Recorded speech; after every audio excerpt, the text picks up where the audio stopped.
আচ্ছা, এই যে পদ্ম ফুল, এই পদ্ম ফুলের এত গুরুত্ব কেন জানেন? যে পদ্ম ফুলের মধ্যে মা সরস্বতী বসে আছেন, মা লক্ষ্মী বসে আছেন, অনেকে আবার গুরুকে বসিয়ে রাখেন, ব্রহ্মাজি বসে আছেন। এই পদ্ম ফুলের কেন এত গুরুত্ব? খুব মন দিয়ে শুনুন।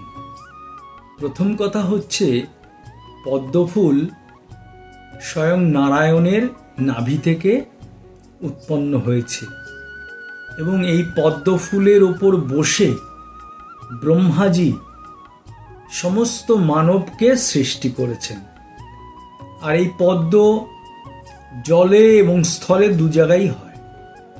তো জলের থেকে পদ্ম তুললেও পদ্মের গায়ে কোনো জল লেগে থাকে না, আবার ওই পাকের মধ্যে থেকেও পদ্ম তুললে তার গায়েও কিন্তু কোনো পাক লেগে থাকে না।